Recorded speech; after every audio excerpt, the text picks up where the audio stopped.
Hey salut sama gars yi na ngeen def j'espère que yéen a ngi ci jàmm. Alors tey ci vidéo bu bees bi dañ leen indiloon benn business boo xamante ne ça part de pisciculture en privé donc mbir la boo xamante ne jot naa gis benn doomu adama boo xamante ne moo koy def mu nekk mbir moo xamante ne c'est assez innovant lu impactant la boo xamante ne daal bëggoon naa ko partage ak yéen pour jeunes yi nga xamante ne bon dañu nekk ci chômage ñu ngi wër liggéey mënuñu ko am wala tey gii ñu ngi nekk à la recherche de benn idée boo xamante ne mën na leen jëriñ dara. Donc tout de suite on va voir ça dinaa leen wan nan la ak naka la ak ñaata ngay soxla au tout début pour mën a démarrer activité boobu.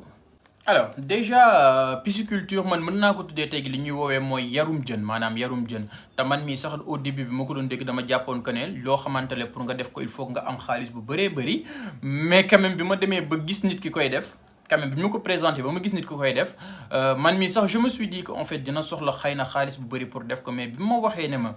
il a déparé ci benn base boo xamante ne c'est 100 000 francs donc 100 000 francs kese la yoroon bi mu koy soog a def te 100 000 francs yooyu nu mu def dafa dem defarlu ñetti bassin donc ñetti bassin la defarlu bassin boo xamante ne benn bu ci nekk mi ngi ko dikkee à 17 000 francs.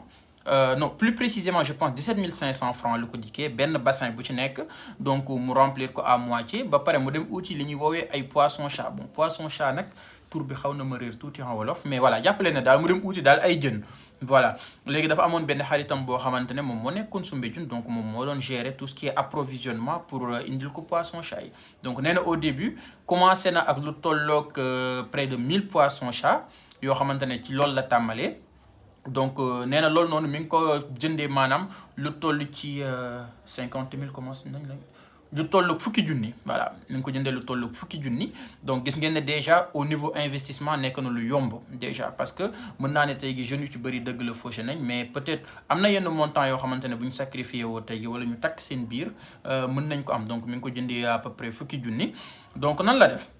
Donc déjà dafa jël poisson chat yi mu remplir bassin bi à moitié donc dugal ci poisson chat yi man mii sax ci biir découverte bi wax naa ko ma ne ko mais ak alimentation bi nan lay demee mu ne ma alimentation bi nekkul lu metti parce que ñoom déjà ay jën lañ yoo xamante ne dañoo assez résistant donc ñoom moom face ak environnement bi ni muy mel bu seddee ak bu tàngee dañuy adapté wu ba pare seen lekk méttiwul parce que dañuy dundee ay plantes mortes ay insectes maanaam insectes bañu ci dara donc tout ce qui est insectes phytoplancton donc déjà ñi nga xamante ne dañuy jaay garab yi déjà ñi nga xamante ne ay fleuristes lañ déjà boo demee foofu noonu di nga mën a am kii bu bëree bëri ay plantes mortes ak kii yooyu noonu yu bëree bëri parce que moom la leen di jox la plupart du temps ba pare dafay gën a booster seen croissance donc loolu la leen di jox pour suivi bi nee na méttiwul noonu trop parce que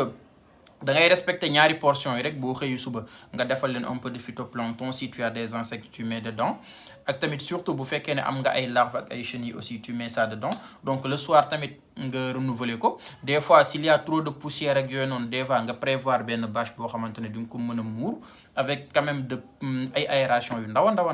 yoo xamante ne en fait dina permettre tuuti voilà air bi di dugg di génn ak yooyu noonu donc déjà lu yomb la imaginez leen 100 000 francs la déparé 100 000 francs mu jënd ci ñetti bassin yoo xamante ne lépp mi ngi ko dikkee à peu près 50 000 ak ay poisson chat yoo xamante ne lépp aussi mi ngi ko dikkee à peu près 50 000 donc le tout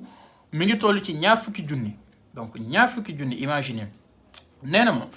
jën yi dinañ def lu toll 2 mois et demi pour arriver ci seen maturité donc nañ jéem a andi benn éventualité que ci biir production bi dina am 200 yoo xamante ne dinañ wàññeeku donc supposons que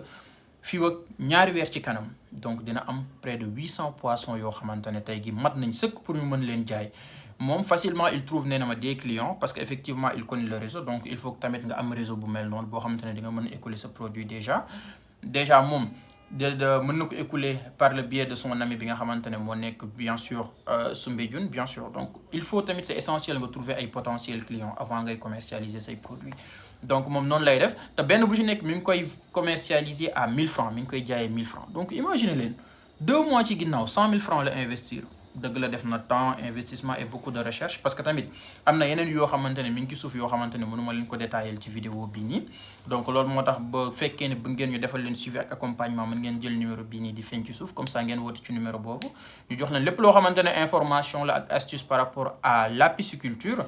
donc moom donc déjà bu affaire yi amee 2 mois et quelques mi ngi koy jaayee lu toll ci 800 000 francs pour les 800 poissons parce que poisson bi ci nekk mi ngi koy jaayee après 1000 francs nee na ma nag des fois mën na wàcc jusqu'à 800 mais bon nañ ñëw ci fourchette 1000 francs bi rek tu vois. Donc imaginez leen 2 mois ci ginnaaw koo xamante ne amul woon liggéey peut-être li mu bëggoon jëndee téléphone smartphone bu cher wala peut-être li mu waroon utiliser tey jii pour dem comme ni ko xale yi di waxee donc blow ci wala def ci fête ak yooyu mu jël ko investir ci mettre ci un peu de temps, tu vois, un peu d'énergie et beaucoup de recherche. Donc 2 mois après 3 mois après affaire bi jural ko 800 000 te gis ngeen ay business la yoo xamante ne bés boo ci xasee ba dugg ba xaalis bi commencé ñëw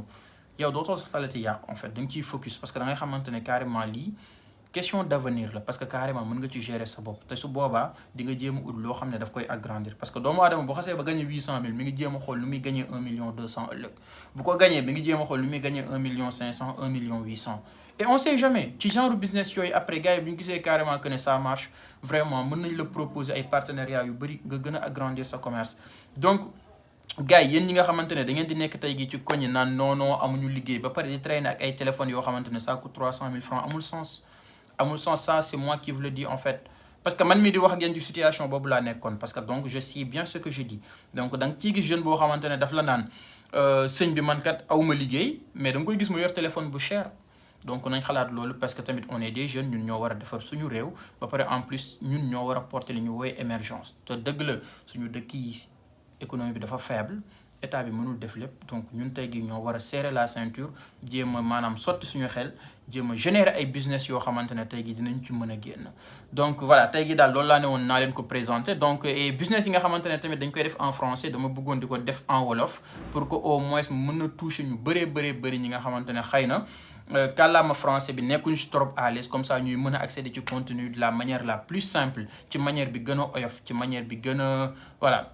bi gën a accessible ci ñoom donc wax leen ma bu fekkee affaire bi concept bi vraiment neex na leen comme ça nga xamante ni dañ ko mën a continuer comme ça nga xamante ni ñëpp dinañ